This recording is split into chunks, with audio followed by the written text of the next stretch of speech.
kita mau satukan hati kita di dalam doa.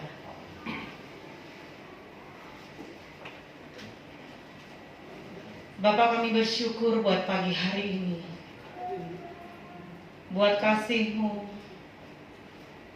buat penyertaan-Mu yang tidak pernah terputus dalam hidup kami. Pagi hari ini kami membawa seluruh hidup kami di atas mezbah-Mu yang kudus.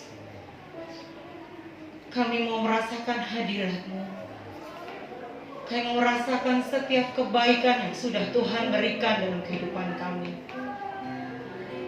Kami bersyukur dan kami bangga memiliki Tuhan Allah yang seperti Engkau, yang selalu ada buat kami apapun keberadaan kami. Pagi hari ini, sebagai rasa ucapan syukur kami ingin memuji Engkau, kami ingin meninggikan Engkau, kami ingin bermazmur bagi nama-Mu yang ajaib.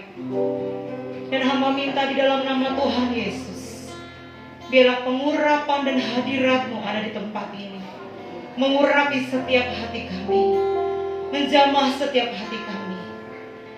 Kami berdoa buat setiap umat Tuhan yang belum sampai di tempat ini. Tuhan, bila mereka belum sampai di tempat ini, tak kurang suatu apapun. Perlindungan-Mu Kau nyatakan atas mereka. Kami menyerahkan ibadah kami pagi hari ini Bapa, hanya dalam tangan kuasa-Mu. Di dalam nama Tuhan Yesus Kristus, kami berdoa dan mengucap syukur. Terpujilah nama-Mu. Amin. Mari Bapak Ibu, pagi hari ini kita kembali membawa hati kita untuk kita menyadari betapa baiknya Tuhan atas kehidupan kita. Amin. Apapun permasalahan yang Tuhan izinkan terjadi di kehidupan kita, Tuhan memberikan kemurahan-Nya, Tuhan memberikan kasih-Nya yang ajaib atas hidup kita.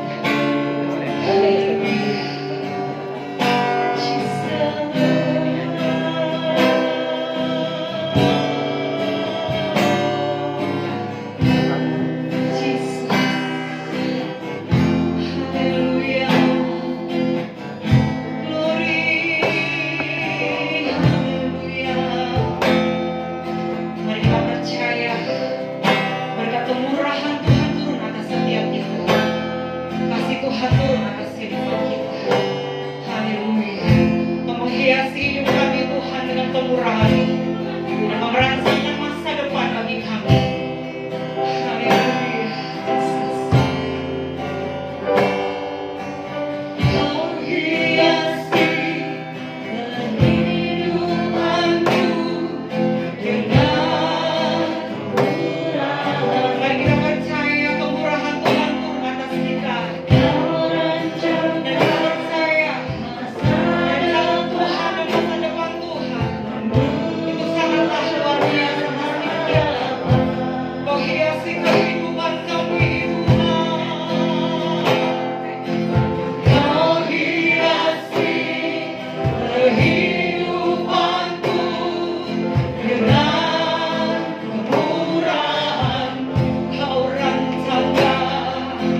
baik bagi setiap anak-anak.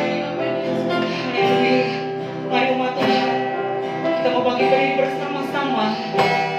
Dan kita mau percaya bahwa berkat kemurahan Tuhan, kasih Tuhan begitu luar biasa atas hidup kita.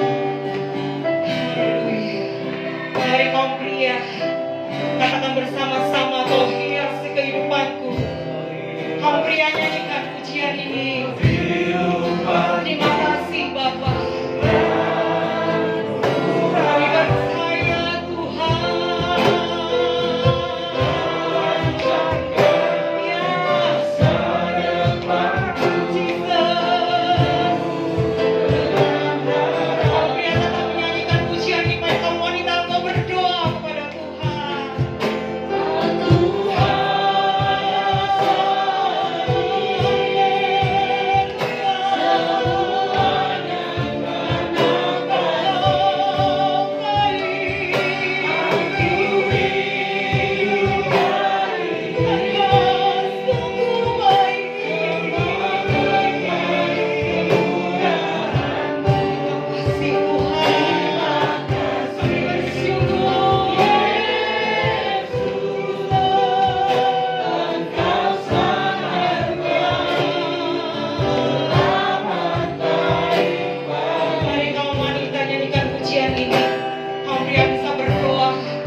Dan jangan pernah lupakan atas kasih anugerah Tuhan yang diberikan atas hidup kita. Bersyukur dan bersyukur karena Tuhan begitu baik atas hidup kita. Haleluya. Terima kasih Tuhan. Semua karena kemurahan-Mu. Semua karena kebaikan-Mu. Haleluya. Mari umat Tuhan angkat tangan-Mu. Haleluya. Terima kasih Tuhan. Engkau baik. Haleluya. Terima kasih. Terima kasih.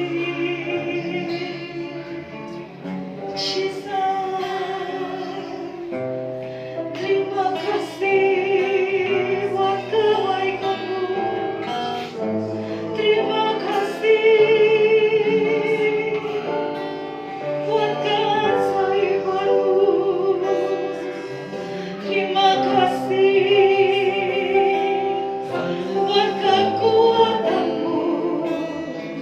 Terima kasih. Haleluya. Aku ada saat ini, semuanya karena kasih-Mu. Aku hidup hari ini bersyukur dan bersyukur kepada Tuhan berkat kemurahan-Mu. Terima kasih Yesus, Engkau sangat baik, teramat baik. Aku ada saat ini, semuanya kasih. Kami bersyukur. Aku hidup hari ini, semua berkat kemurahan. Terima kasih Yesus,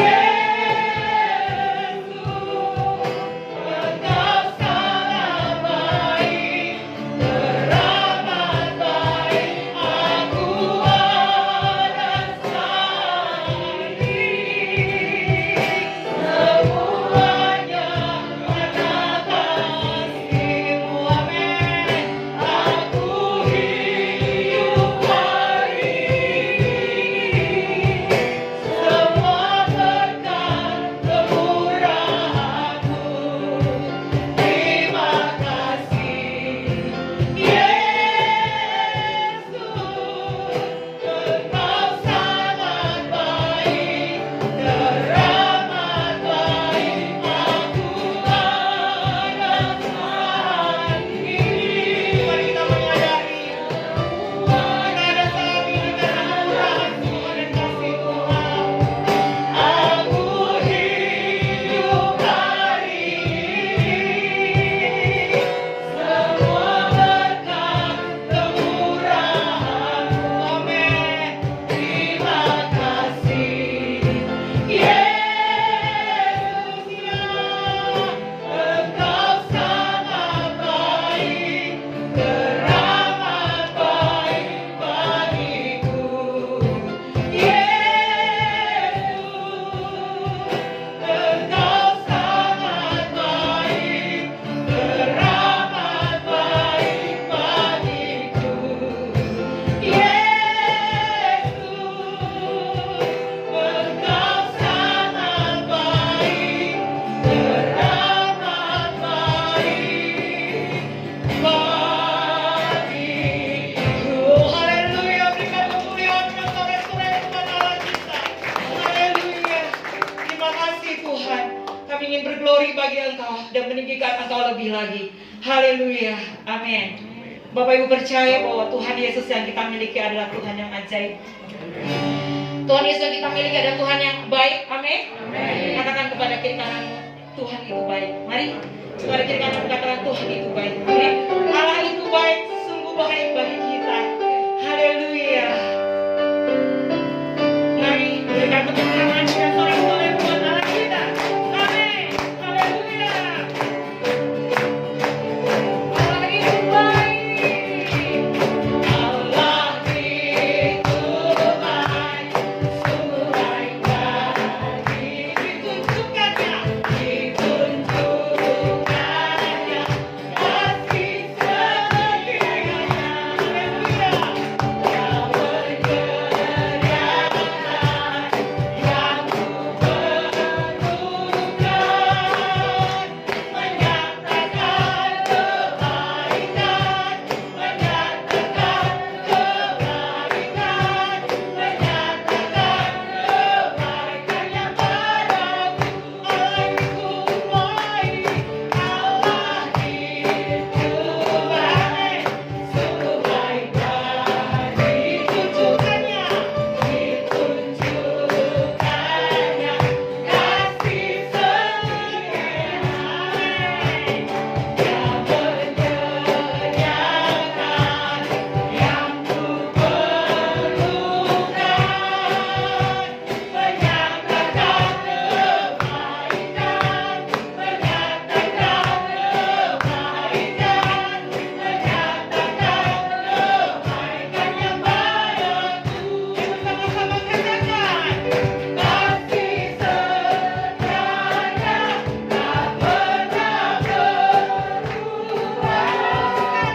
Dulu, sekarang, dan ajarkan kuasa dalam namanya. Yesusku luar biasa kasih setianya tak pernah berubah. Dulu, sekarang, dan selamanya. Ajarkan kuasa dalam namanya. Yesusku luar biasa. Yesus Bapak Ibu luar biasa, amin. Yesus Bapak Ibu luar biasa, amin. Yesus kita luar biasa. Kita mau bergoyang buat Allah kita, menari buat Allah kita, amin. Yang dekat semi colek, nyari buat Tuhan, nyanyi buat Tuhan, amin. Allah itu baik, sungguh baik bagi kami. Haleluya. Mari bersama-sama katakan kembali, Allah itu baik. Allah itu baik, sungguh baik bagiku. Ditunjukkannya kasih setianya. Amin. Yang menyediakan, yang kuperlukan,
Ketika kita percaya bahwa kita memiliki Tuhan yang ajaib dan luar biasa atas kehidupan kita, Dia senantiasa menunjukkan kasih setianya atas kehidupan kita.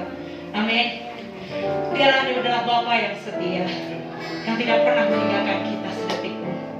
Dimanapun kita berada, di situ Tuhan ada bersama dengan kita. Haleluya. Jesus. Mari kembali bawa hatimu, persiapkan hatimu untuk kebenaran firman Tuhan. Haleluya. Bapa, Kau setia. Bapa, Kau mulia.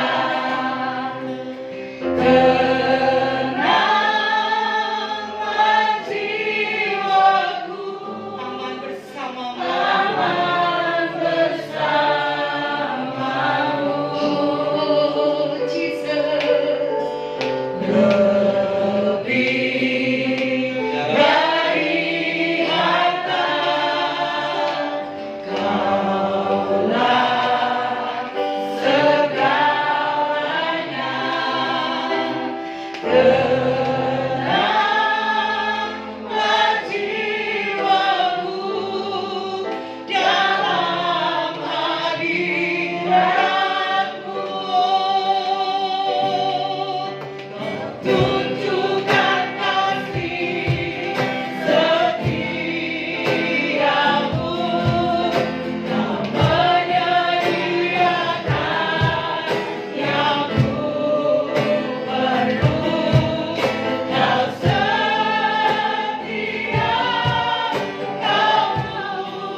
akan bersama dengan Dia.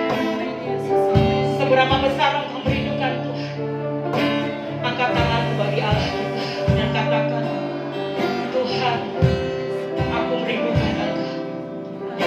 Aku haus akan Engkau. Karena di dalammu ada ketenangan, di dalammu ada ketenteraman, di dalammu ada kekuatan, di dalammu ada jawaban bagi setiap kami. Jesus.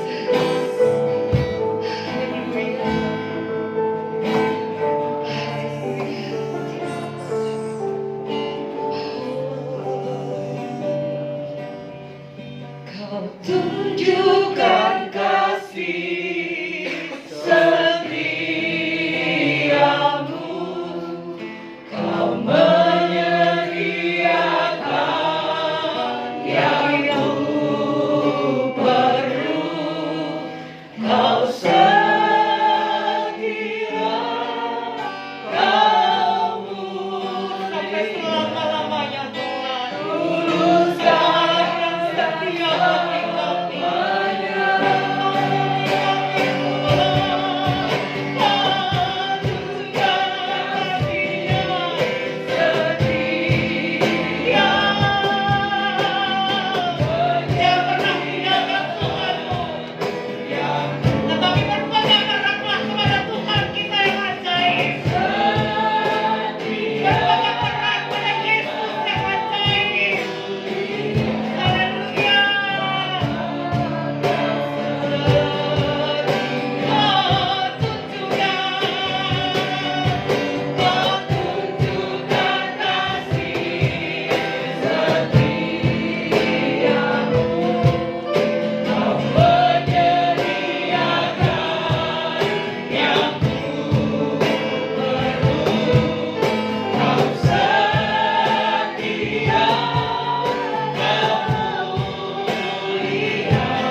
Kami bersyukur Tuhan. Bahkan sekalipun kami tidak setia, sekalipun kami seringkali berubah setia, Engkau Bapa tetap setia. Amin. Terima kasih untuk kasih setia. Terima kasih. Kami menyadari benar bahwa Engkau menyediakan semua yang kami perlukan. Amin. Kalau sampai hari ini kami boleh ada berdiri di tempat ini, kami sadar semua itu hanya karena kasih setia. Siapakah kami ini ya Tuhan? Kami hanya debu. Kami tidak layak. Tapi kasih setiamu yang mengangkat kami sedemikian. Kasih setiamu terus mendampingi kami. Terima kasih Tuhan. Biar kami senantiasa hidup dalam kasih setia. Hidup dalam kebaikan Tuhan. Karena kami punya Allah yang sungguh amat baik. Amin. Terima kasih Tuhan. Sekarang berbicaralah ya Tuhan. Nyatakan kebenaran-Mu melalui firman-Mu, supaya hidup kami dibentuk, diarahkan lebih lagi menjadi seperti yang Kau ingini. Terima kasih Bapa. Di dalam nama Tuhan Yesus kami berdoa. Haleluya. Amin. Silakan duduk Bapak Ibu Saudara. Shalom. Apa kabar? Saya diberkati, kamu diberkati, kita semua diberkati. Ya, terima kasih untuk tim Present Worship yang sudah mengantar kita masuk dalam hadirat Tuhan. Saudara yang dikasih Tuhan, Allah itu baik. Amin. Siapa yang dengan sadar percaya bahwa Allah itu baik? Iya. Kita anak-anak Allah. Amin. Allah baik. Kalau Allah baik, anaknya juga harus baik. Betul? Ya, kadang-kala kita sebagai orang tua, kita berharap anak kita itu seperti kita, bahkan lebih daripada kita. Betul nggak Bapak Ibu? Ya, kalau bapaknya pintar, pingin anaknya jangan sampai nggak naik kelas, gitu kan? Makanya kita ajarin, kita lesin, kita berikan apapun yang mendukung pendidikannya. Bapak kita bapak yang baik, dan dia juga mau kita menjadi anak-anak yang baik. Amin. Jangan sampai bapaknya baik, kitanya jahat. Nah, sekarang dikasih Tuhan. Ya. Suatu kali satu ilmuwan yang terkenal, Albert Einstein, ya, saudara pasti kenal dengan nama itu, orang yang jenius itu, ya, Albert Einstein mengajar dalam sebuah kelas dan dia berkata, ya, Tuhan itu nggak ada, Tuhan itu tidak ada. Oke, kalian berkata Tuhan menciptakan semua. Tapi kalau Tuhan ada, kenapa kan ada kejahatan? Dia kan bilang begitu. Kejahatan kan ada, iya, kata mahasiswanya. Lalu dia berkata, berarti Tuhan menciptakan kejahatan. Kalau kejahatan itu ada, berarti Tuhan itu jahat. Nah, dibolak-balik begitu. Nah, dengan yakinnya dia menerangkan dalil-dalil itu. Kemudian satu mahasiswanya angkat tangan, Profesor, izin bertanya. Iya. Menurut Profesor, dingin itu ada nggak? Wah, dia bilang marahnya. Pertanyaan macam apa itu? Ya pasti dingin itu ada. Kita tuh bisa merasakan dingin. Tapi kita kan nggak bisa merasakan Tuhan. Lalu mahasiswa ini tanya, salah Profesor. Dingin itu sebetulnya nggak ada. Kenapa ada dingin? Kenapa dikatakan sesuatu itu dingin? Karena tidak ada panas. Karena tidak ada panas jadinya dingin. Dibalik ini dalilnya sama mahasiswa. Terus dia bilang, gelap itu ada nggak? Mahasiswa ini bertanya. Gantian mahasiswanya ngajarin Albert Einstein. Gelap itu adalah kondisi di mana tidak ada terang. Jadi ketika Profesor berkata Tuhan itu jahat karena ada kejahatan, itu salah. Kejahatan itu harusnya nggak ada. Tapi karena tidak ada kebaikan, maka yang ada kejahatan. Saudara, kadangkala ini seperti kita bingung ya. Itulah orang berfilsafat begitu, dibolak-balik, akhirnya bingung sendiri. Tapi dalam percakapan ini, kita mendapat satu pemahaman bahwa sebetulnya ketika Tuhan menciptakan segala sesuatu di dalam Kejadian, kita lihat sejenak ya, di dalam Kejadian 1, setelah Allah menciptakan segala sesuatu ya, ayat yang ke-31, Kejadian 1 ayat 31, dan Allah melihat segala sesuatu yang dijadikannya itu sungguh amat baik. Jadilah petang dan jadilah pagi, itulah hari ke-6. Ya, jadi setelah Tuhan menciptakan semuanya, Tuhan melihat sungguh amat baik. Dan memang itulah realitanya, yang Allah ciptakan itu sungguh amat baik. Karena apa? Karena Dia Allah yang baik. Tapi kenapa hari ini kita menemukan banyak ketidakbaikan? Banyak kejahatan, banyak kekacauan. Kenapa bisa kacau? Ya karena tidak teratur, betul. Kenapa tidak baik? Ya karena nggak ada kebaikan. Oleh sebab itu kita belajar hari ini buah roh yang selanjutnya namanya kebaikan. Kata kebaikan begitu familiar di telinga kita, begitu sering kita dengar. Tapi kadang-kala pengertian kita tentang kebaikan itu terlalu tipis. Ya udah baik ya baik.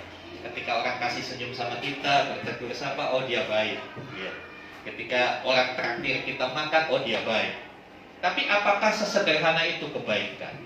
Hari ini kita akan belajar lebih dalam tentang kebaikan. Karena sesungguhnya kita, anak-anak Allah, harus hidup dalam kebaikan. Karena Bapa kita baik. Kalau Bapaknya baik, anaknya harus baik. Logikanya kan seperti itu, sesederhana itu. Oke, ya, Galatia 5 ayat 22-23 dikatakan, tapi buah roh adalah kasih, sukacita, damai sejahtera, kesabaran, kemurahan. Kita udah belajar, hari ini masuk dalam kebaikan. Ya, nanti berikutnya ada kesetiaan, kelemah lembutan, penguasaan diri.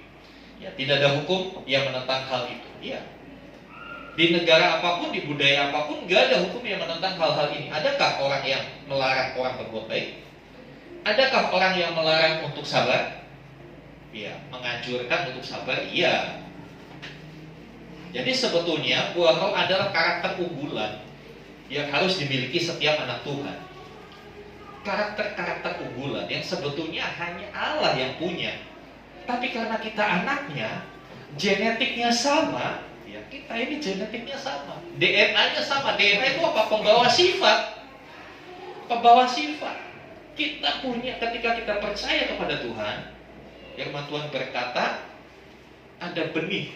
Nah, benih itu yang membawa sifat-sifat unggulan yang dimiliki Allah untuk kita miliki juga. Next. Ya, bahasa Yunaninya. Bahasa Yunaninya dari kata kebaikan ini agatosune. Agatosune, ya. Hanya sekedar pengetahuan aja, nggak usah dihafalin. Nggak penting, karena kebaikan bukan untuk dihafalkan, kebaikan adalah untuk dilakukan. Amin. Kadang-kala ya orang terlalu hafal, ya, bukan itu. Ya. Agatosune ini memiliki pengertian ada 4 hal. Yang pertama, keadaan atau kualitas untuk berbuat baik. Kualitas, bicara soal mutu, mutunya baik, ya kan. Makanya kalau dalam setiap produk, ya, satu pabrik mau launching satu produk, ada bagian yang namanya QC. Apa? Quality Control. Jadi kualitasnya harus dikontrol. Hidup kita juga punya QC. Siapa QC-nya? Roh Kudus. Roh Kudus yang selalu mengingatkan kita kalau kita salah. Cuma kadang-kala kita diingatkan, kita ngeyel, kan begitu. Kita ngeyel. Iya sih Tuhan, tapi kan lempar kesalahan sama orang lain. Sudah dikasih Tuhan keadaan atau kualitas untuk bersikap baik. Kondisinya memang baik, realitinya memang baik, ya. Kemudian punya pengertian juga kebajikan. Kebajikan itu perbuatan baik yang di atas rata-rata, bukan hanya sekedar standar. Ya. Jadi kalau nilai itu bukan cuma 7 atau 8, tapi 10 gitu maksudnya. Itulah kebaikan, itulah kebajikan. Kalau 8 ya lulus sih di atas KKN gitu kan. Tapi alangkah baiknya kan ada nilai 10. Kenapa nggak 10? Nah, seperti itu, ya. Kebajikan atau perilaku, kebajikan itu perilaku yang mulia. Perilaku yang terpuji. Walaupun orang yang melakukan kebajikan itu tidak mau dipuji, tapi orang akan puji dia. Hebat dia, keren. Kemudian kebajikan itu bukan sekedar perilaku, tetapi hati juga baik. Jadi bukan hanya penampakan luarnya baik, tapi memang itu benar-benar perilaku yang muncul dari dalam.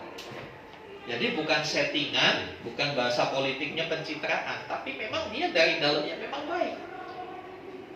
Seperti apa? Ya satu perbuatan yang tidak ada motivasi-motivasi lain. Menolong orang supaya dipuji, menolong orang supaya orang itu balik menolong kita. Dunia kan seperti itu. Allah berbuat baik kepada manusia karena memang faktanya dia baik, bukan untuk menerima apapun dari manusia. Beda konsep kita dengan konsep agama-agama kuno yang menyembah dewa.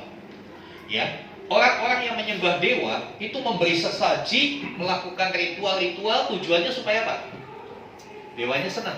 Kalau dewanya senang, giliran dewanya kasih sesuatu sama kita, ya, memberikan kesuburan, ya kan, memberikan kekuatan. Jadi ada transaksi, hubungan transaksional.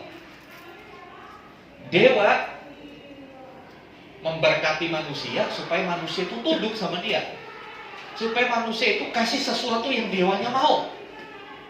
Ya kan, kalau kita lihat mitologi Yunani kuno, wah, dewa selalu mintanya aneh-aneh, minta anak perawan 1000 dipersembahkan. Ya itu untuk kepuasan dewa. Tapi Allah kita enggak gitu. Karena sebetulnya Allah nggak punya kebutuhan apa-apa. Allah layak disembah karena memang keberadaannya layak disembah, bukan dia butuh disembah. Amin. Nah, Yesus berkata, kamu nggak memuji aku nggak apa-apa, batu bisa dibikin memuji. Bukan menjadi satu kebutuhan. Makanya saya selalu katakan, kita harus sadar, bukan Tuhan yang butuh kita, kita yang butuh Tuhan. Amin. Dan kesadaran ini ada dalam setiap kita. Bukan Tuhan yang butuh kita, tapi kita yang memerlukan Tuhan. Allah tidak punya kebutuhan, bahkan kebutuhan untuk dipuji. Tapi kenapa kita memuji Tuhan? Karena sudah sepatutnya dia dipuji. Karena dia punya nilai-nilai unggul untuk dipuji. Ya. Selanjutnya,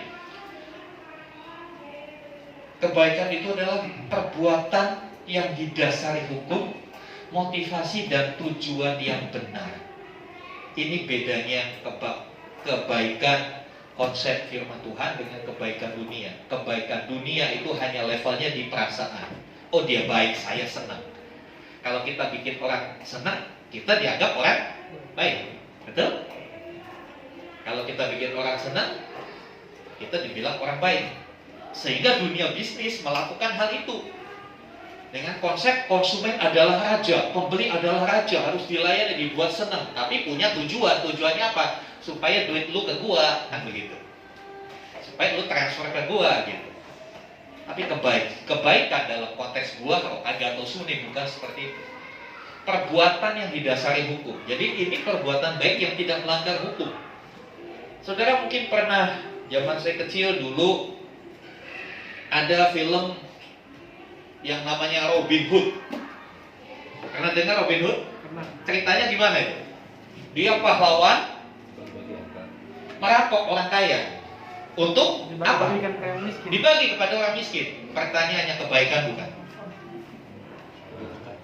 Satu sisi buat orang miskin baik, tapi orang kaya lu bukan nggak bikin kebaikan, lu nyusahin. Kan gitu. Kebaikan itu sesuatu yang didasari hukum, di dalam kebenaran, dan hukumnya adalah firman Tuhan. Itu kebaikan. Jadi jangan berpikir, ya kan, kalau kita berkompromi untuk dosa, misalnya Anda di bagian gudang, lalu supirnya bilang, Pak, tambahin 1 dos buat saya. Kita baik, kita kasih. Itu bukan kebaikan, itu pelanggaran hukum. Karena perbuatan baik itu bukan berarti kita kompromi dengan kesalahan. Ya, dan motivasinya apa? Banyak orang berbuat baik, nanti sebentar lagi tahun depan nih banyak pejabat-pejabat berbuat baik.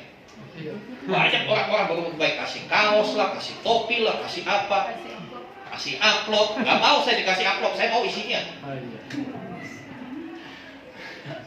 Ya kan, tahun depan tahun politik banyak nanti yang bagi-bagi tuh. Apakah itu benar-benar kebaikan yang Tuhan mau? Bukan. Motivasinya ada ujung-ujungnya. Ujungnya supaya kita milih. Makanya di lingkungan saya, waktu pilpres dulu saya bilang gini, kalau kamu dikasih apa-apa sama bapak-bapak, kalau dikasih apa-apa, terima. Orang dikasih, kita nggak minta kan? Terima, tapi urusan pilihan, pilih sesuai hatimu. Iya kan? Jangan sampai hati nurani kita dibeli dengan uang. Itu bukan kebaikan. Itu kembali hubungan transaksional.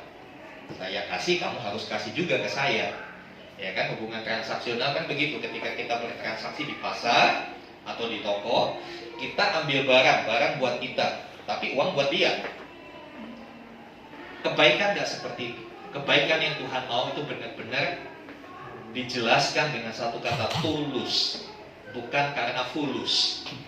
Hari-hari ini orang berbuat baik karena tulus.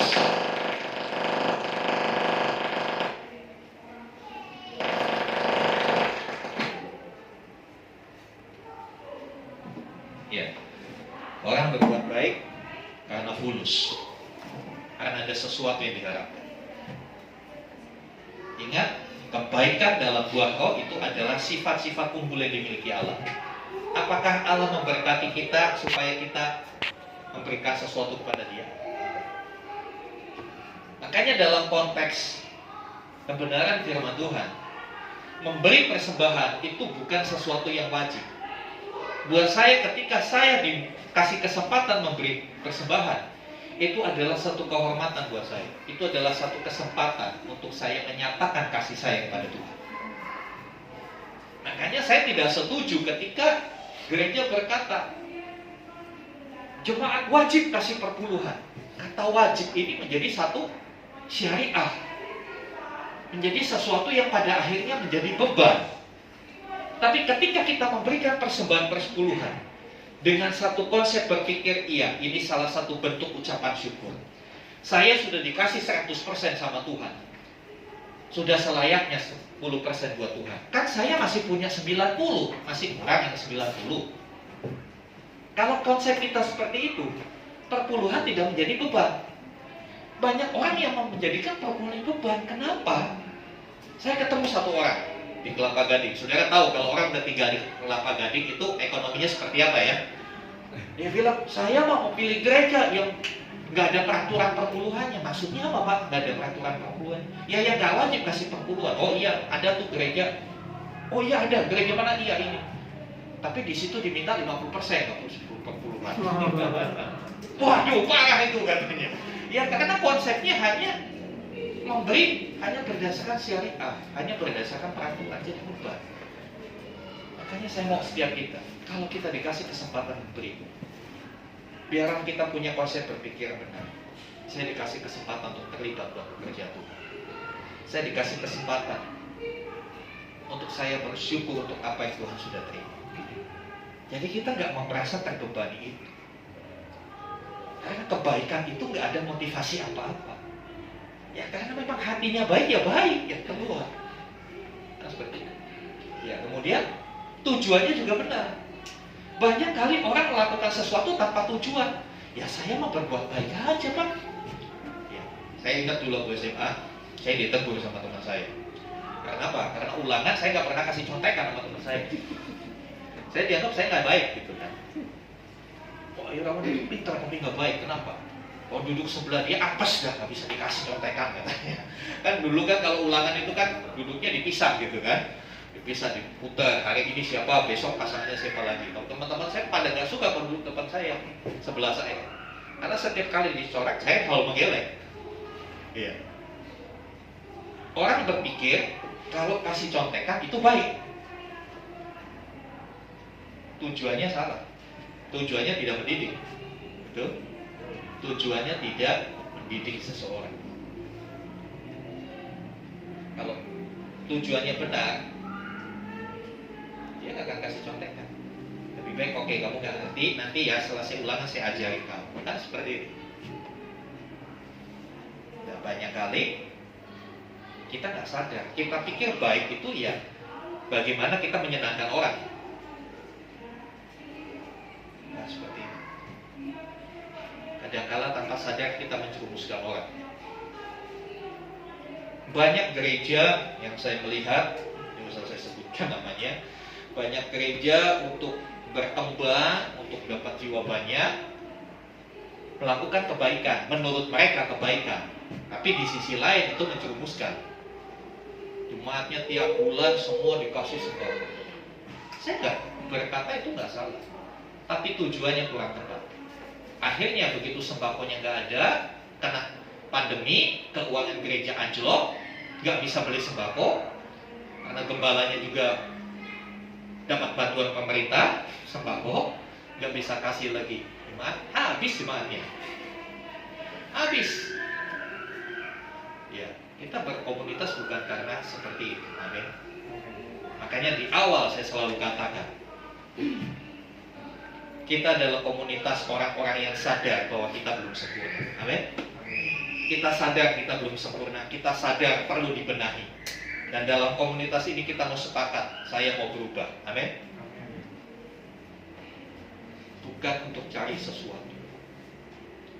Saudara yang dikasih Tuhan, perbuatan yang didasari hukum, kebenaran, motivasi dan tujuan yang benar, itu kebaikan. Next. Ya. Apa itu kebaikan? Sekarang kita lihat yang bukan. Tadi kebaikan itu 1, 2, 3, 4. Sekarang kita lihat yang bukan supaya kita gak keliru.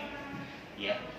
Yang bukan kebaikan itu tujuannya untuk dipuji. Satu perilaku yang tujuannya untuk dipuji, untuk kepuasan pribadi.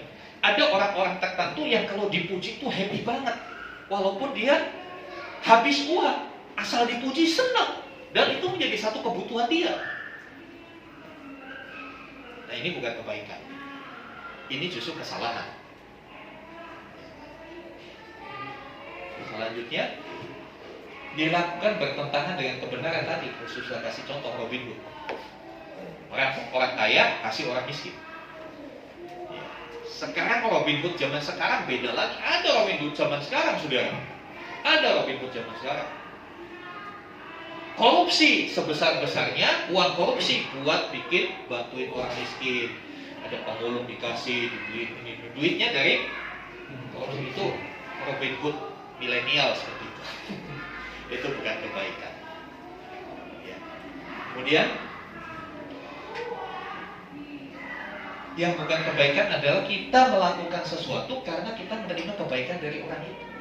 Itu belum dikategorikan kita orang baik. Ya udah standar. Kalau orang itu traktir kamu punya duit, traktir dia itu standar. Tapi bisakah kita mentraktir orang yang orang itu gak mungkin bisa balas kita? Bisakah kita memberi orang dan orang itu gak pernah mungkin membalas kita? Bisa gak? Makanya kebaikan adalah sifat unggul yang di atas rata-rata. Di atas rata-rata. Firman Tuhan seringkali bilang, orang dunia aja kasih sama yang berbuat baik sama dia. Apakah upahmu? Ya kan? Ketika kita bahas tentang kemurahan kan, orang dunia aja, orang fasik aja, penjahat aja berbuat baik sama temannya kalau dia mendapat sesuatu. Tapi bagaimana ketika perbuatan baik kita justru berbalik sesuatu yang tidak enak buat kita? Pernah nggak begitu? Kita udah tolong orang, kita udah bantu, kita masih dijelekin, kita masih dipersalahkan. Bagaimana hati kita? Kembali, kalau kebaikan itu dari hati. Kalau hatinya baik, walaupun menerima perlakukan begitu, dia nggak sakit hati. Oh ya sudah, saya tetap berbuat baik. Amin. Susah ya? Susah. Apa yang membuat susah? Ya akibat dosa kita. Karena kita sudah punya karakter dosa, akhirnya susah untuk begitu. Pengennya menang, pengennya untung. Kalau menerima sesuatu yang gak baik dari orang, malah gak terima. Teladan kita dalam kebaikan itu Tuhan Yesus. Apakah dia kurang dalam berbuat kebaikan? Enggak. Bahkan dia di atas rata-rata. Dia melayani semua orang, bukan hanya orang Yahudi. Orang Samaria yang dimusuhi orang Yahudi pun dia layani. Tapi apa yang dia terima? Cemoohan, fitnahan, bahkan di atas kayu salib dia harus mati. Kalau kita belum sampai begitu, belum ada apa-apanya kita sekarang. Padahal Tuhan berkata, kalau kita berkata saya hidup di dalam Kristus, berarti saya harus hidup seperti Kristus. Kan seperti itu. Ya, oke, next selanjutnya. Ya, bagaimana kebaikan ini? Kita akan lihat. Yang pertama, Allah adalah sumber segala kebaikan. Tadi kita sudah baca ayatnya. Kejadian 1:31. Segala sesuatu yang diciptakan sungguh amat baik. Kenapa? Karena yang menciptakan baik. Dia Allah yang maha baik. Ya. Yang kedua, berbuat baik adalah perintah Tuhan. Mari kita buka di dalam Galatia 6. Jadi sifat keunggulan ini Tuhan mau kita miliki dan Tuhan mau kita lakukan dalam kehidupan sehari-hari kepada siapapun. Ya, kepada siapapun. Galatia 6 ayat 9 dan 10. Janganlah kita jemu-jemu berbuat baik, karena apabila sudah datang waktunya kita akan menuai jika kita tidak menjadi lemah. Karena itu selama masih ada kesempatan bagi kita, marilah kita berbuat baik kepada semua orang, tetapi terutama kepada kawan-kawan kita seiman. Rasul Paulus menasihatkan jemaat di Galatia, dia bilang, jangan jemu-jemu. Jemu-jemu itu apa ya artinya? Jangan bosan. Jangan jadi bosan. Kadang-kadang kan kita bosan, bosan ngomongin dia begitu lagi. Tapi Tuhan bilang jangan bosan, jangan bosan untuk berbuat baik. Karena Tuhan juga gak bosan berbuat baik sama kita. Coba saudara renungkan, berapa kali kita mengecewakan Tuhan? Apakah itu menghentikan kebaikannya buat kita? Enggak, dia tetap baik sama kita. Ada orang berkata, Tuhan gak baik sama saya, Tuhan baiknya sama pendeta. Buktinya doa saya gak dijawab. Saya tanya, doa yang bagaimana dulu? Iya, saya kan berdoa supaya saya bisa nikah lagi, punya istri 2. Ya sampai kapan Tuhan gak jawab? Kadang-kadang kita berdoa itu bukan karena kebutuhan, tapi karena keinginan. Tuhan bilang, aku akan memenuhi segala keperluanmu. Tuhan gak pernah janji, aku akan memenuhi segala keinginanmu. Tunjukkan ayatnya kalau ada ayat seperti itu. Tuhan akan memenuhi segala keinginanmu. Tuhan bilang, aku akan memenuhi segala keperluan. Beda keperluan dengan keinginan. Jadi jangan cepat-cepat menjudge, menghakimi Tuhan gak baik, karena gak menjawab doa kita. Doa yang seperti apa dulu? Kalau doa minta istri 2 yang gak akan dikabulkan. Ya. Saya berdoa supaya ketawa ini gak pernah berdoa begitu. Ya saudara dikasih Tuhan. Ini perintah Tuhan. Jangan jemu-jemu, jangan bosan berbuat baik. Selagi ada kesempatan. Karena ada waktunya kita ingin berbuat baik tapi gak bisa. Susah loh saudara. Saya sering kali begitu. Saya ingin berbuat baik tapi saya gak punya kemampuan. Saya nggak bisa melakukannya. Itu rasanya nggak enak banget. Tapi ketika kita bisa melakukan, ada kepuasan di jiwa kita. Tuhan bersyukur saya sudah melakukan firman Tuhan. Sekali lagi kepuasannya bukan untuk dipuji, tapi kepuasannya karena saya sadar saya sudah melakukan yang Tuhan mau. Ya saudara dikasih Tuhan, jangan jemu-jemu berbuat baik. Ada janji di dalam ayat ini. Janjinya apa? Kita akan menuai. Ya. Apabila sudah datang waktunya, kita akan menuai. Jadi perbuat baik itu seperti kita menabur. Kita akan menuai. Suatu saat perbuatan baik itu akan kembali kepada kita.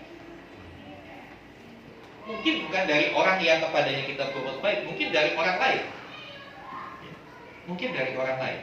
Tapi kalau kita berbuat baik, kita akan menuai. Jangan pernah takut kekurangan ketika kita berbuat baik. Karena pada saat kita kekurangan, Tuhan akan kirim orang untuk mencukupkan kekurangan kita. Ya, selanjutnya 1 Timotius 6 ayat 8. Ini satu peringatan. 1 Timotius 6 ayat yang ke-8.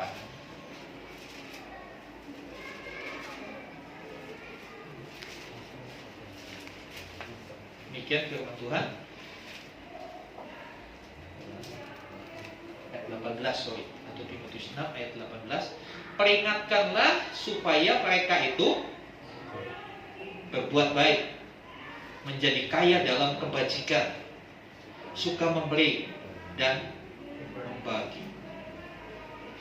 Selanjutnya, dan dengan demikian mengumpulkan suatu harta sesuai dasar yang baik bagi dirinya di waktu yang akan datang untuk mencapai hidup yang sebenarnya. Jadi akan ada hasilnya dari apa yang kita lakukan sekarang. Katakan seperti mengumpulkan harta yang tidak kelihatan. Memang kelihatannya ketika kita berbuat baik, kita keluar, uang kita keluar, tenaga kita keluar, waktu kita keluar. Itu Rasul Paulus ingatkan kepada Timotius, sahabat Tuhan yang masih muda itu seperti mengumpulkan harta, seperti tabungan. Oleh karena itu disuruh memperingatkan. Kita saling mengingatkan untuk kita terus jangan bosan berbuat baik. Jangan pernah capek bosan. Ada kala ya memang kita ketemu orang-orang yang dalam tanda petik ya Kelly, kita udah baik tapi terus bertingkah. Sering kan seperti itu. Lalu gimana? Tuhan bilang ya jangan bosan. Artinya apa? Lakukan terus. Nah lakukan terus. Konsep dunia kan ya kalau sudah nyebelin ya udah tinggalin kan begitu. Tapi Tuhan lakukan terus. Kenapa kita lakukan terus? Karena Tuhan juga terus melakukannya bagi kita. Oke, selanjutnya. Tidak berbuat baik itu sama dengan dosa. Nah, tidak berbuat baik sama dengan dosa. Yakobus 4 ayat 7. Yakobus 4 ayat 7.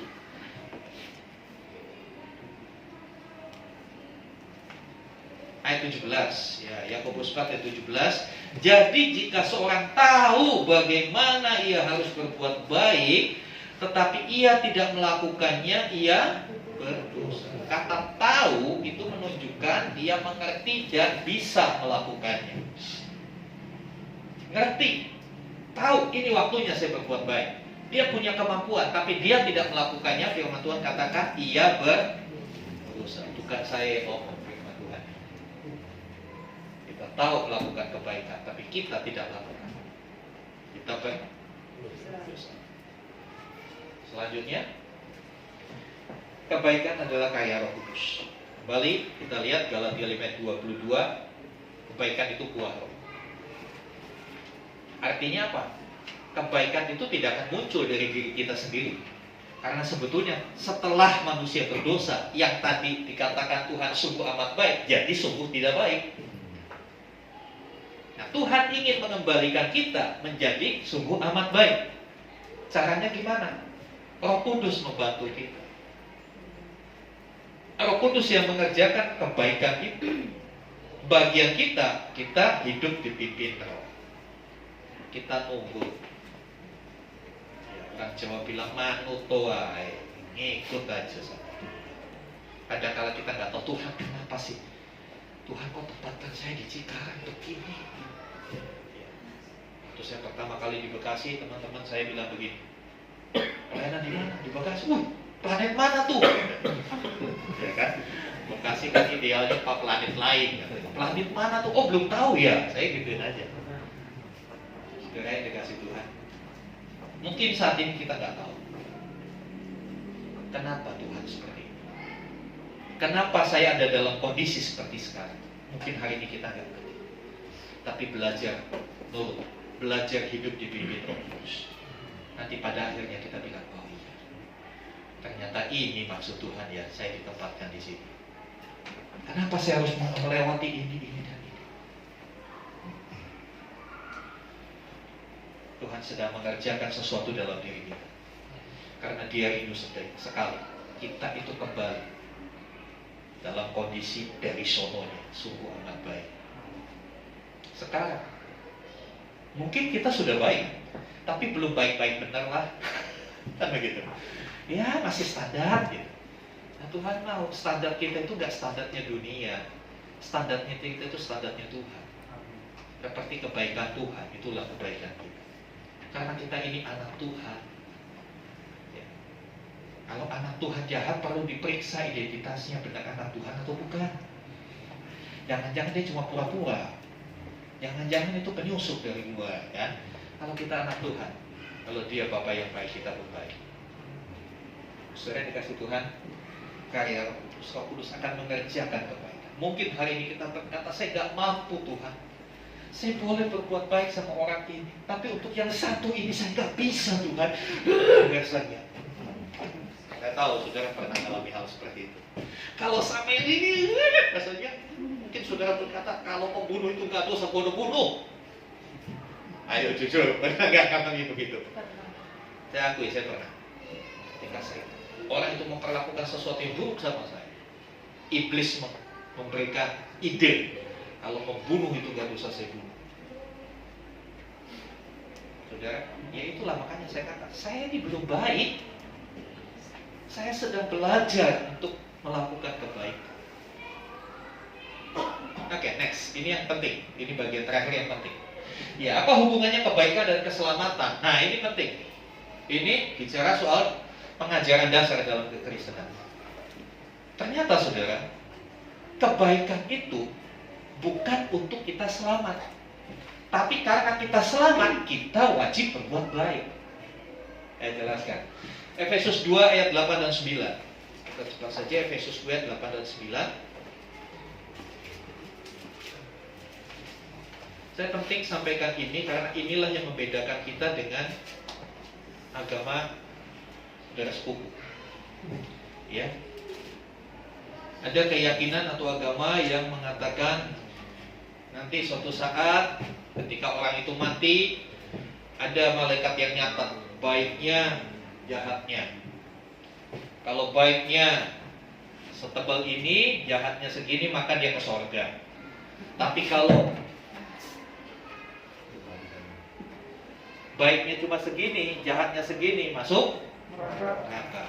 Nanti ditimbang. Saya pernah bergurau dengan salah satu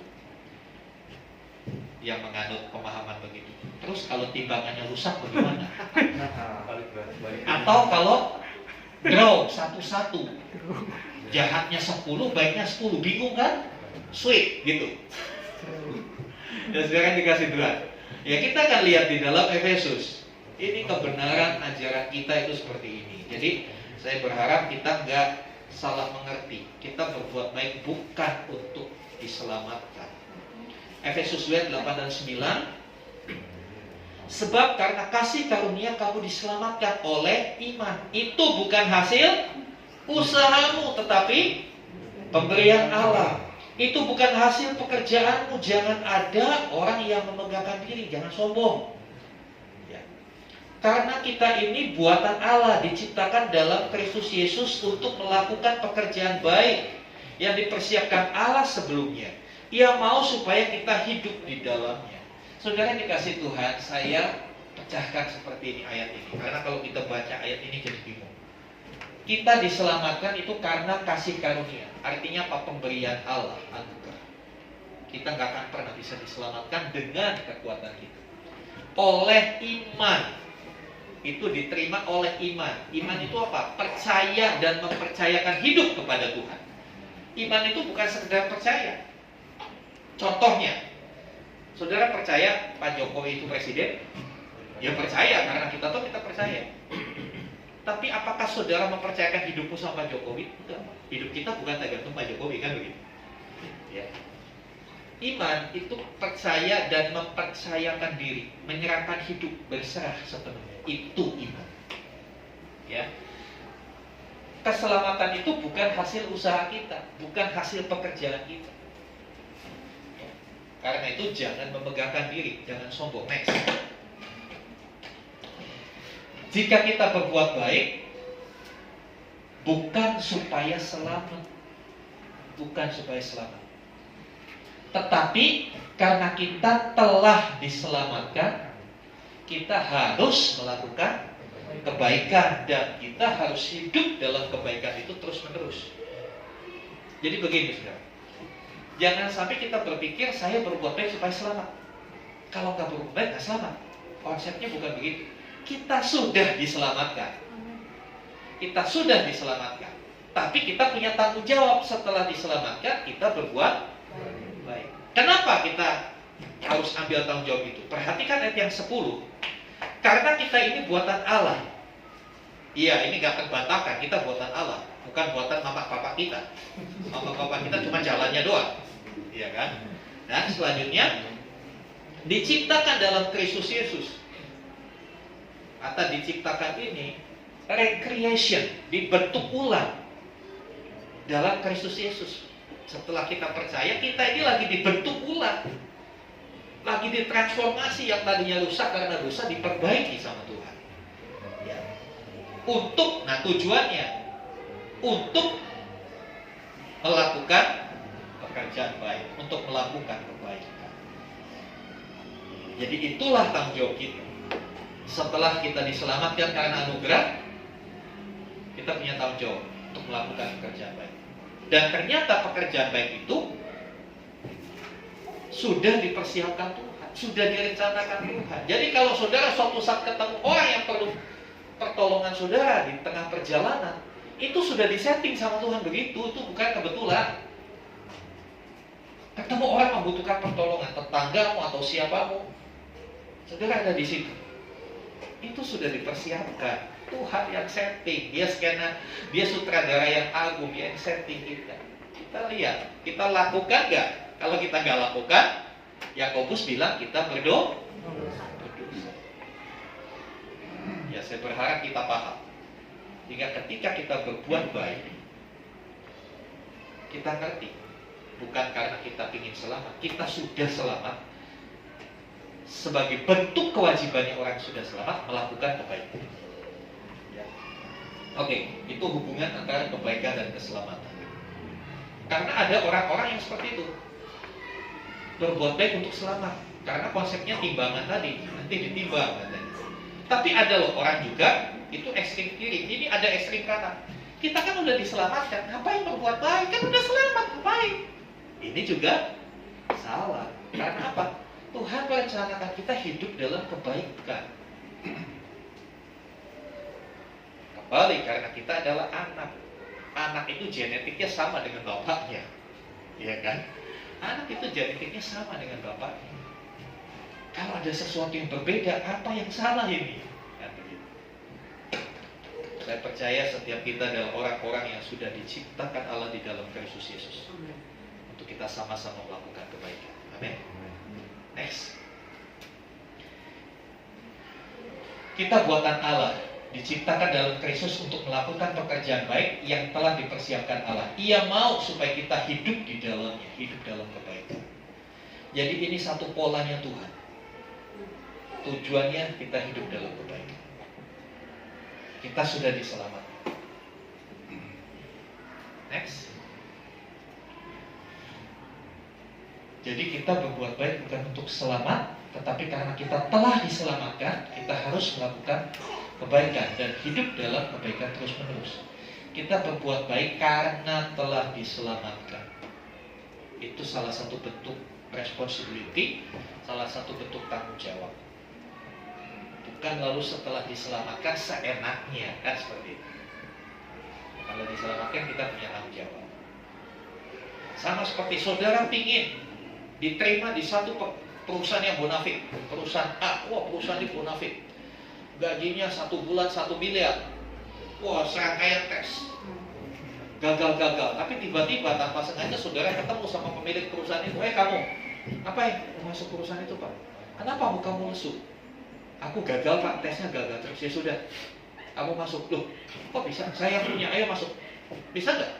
Walaupun gagal, bisa. Orang yang punya kekuasaan penuh, masuk. Nah, pertanyaan saya, setelah saudara masuk diterima di perusahaan itu, lalu kerjamu malas-malesan, datang telat, pulang duluan, kira-kira bagaimana? Saudara mau bilang apa dengan orang yang seperti itu? Gak tahu diri lu, betul kan?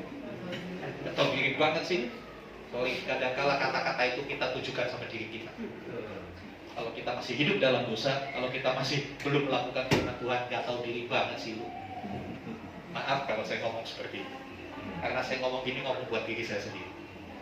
Gak tahu diri banget sih Tuhan. Setiap kali saudara melakukan yang salah, hadapkan dirimu sama cermin dan bilang, gak tahu diri banget sih lu. Tuhan udah bela, Tuhan udah berkati kamu masih begitu. Gak mau berubah, gak tahu diri banget sih kamu. Saudara yang dikasih Tuhan,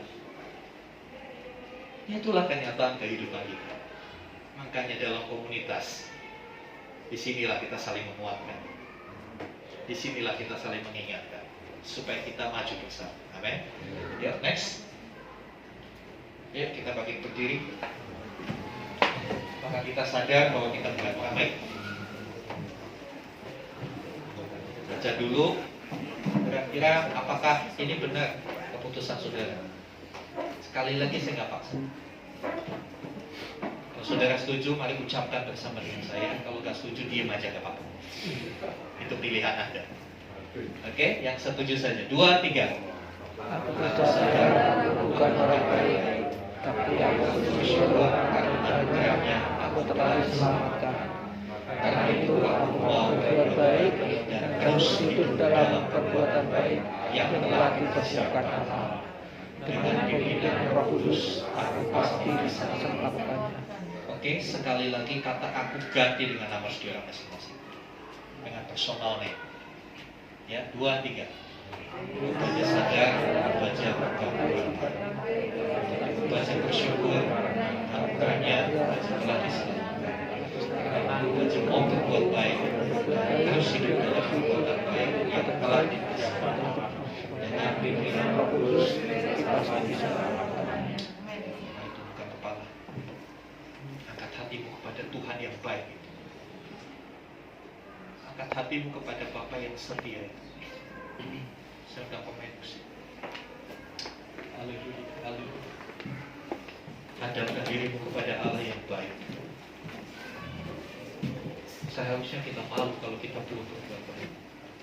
Karena Dialah yang baik.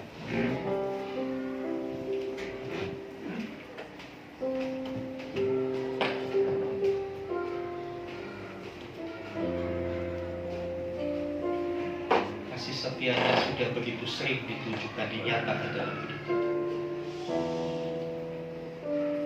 Maka setiap apa yang kita perlukan, bukankah Tuhan sudah sediakan? Dia Allah yang setia.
Saudara doakan orang tuamu, keluargamu yang ada di kampung halaman. Ambil waktu untuk kita mendoakan mereka. Kalau ada di antara keluarga kita yang belum percaya Tuhan, ya kita mohon anugerah Bapa supaya mereka boleh diselamatkan seperti kita telah diselamatkan.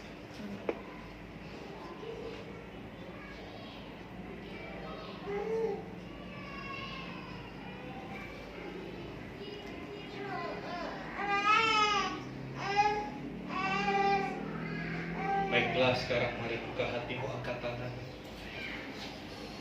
Sekarang terimalah rahmat anugerah dari Bapa yang baik dan setia itu. Di dalam karya dan kasih Tuhan Yesus Kristus, bersama-sama dengan penyertaan pimpinan Roh Kudus, terimalah berkat-berkat jasmani, terlebih lagi berkat rohani. Jadilah berkat di mana Tuhan menempatkan diri. Karena itu pergilah, jadikanlah semua bangsa muridku. Baptislah mereka dalam nama Bapa dan Anak dan Roh Kudus. Dan ajarlah mereka melakukan segala sesuatu yang telah kuperintahkan kepadamu. Dan ketahuilah aku menyertai kamu senantiasa sampai kepada akhir zaman. Demikianlah Tuhan Yesus akan datang kembali untuk menjemput kita, membawa kita masuk dalam kebahagiaan kekal. Supaya di mana Tuhan Yesus berada, di situ pun kita boleh berada. Terima kasih Tuhan. Terima kasih Bapa. Di dalam nama Tuhan Yesus kami mohonkan doa berkat. Haleluya, haleluya. Amin.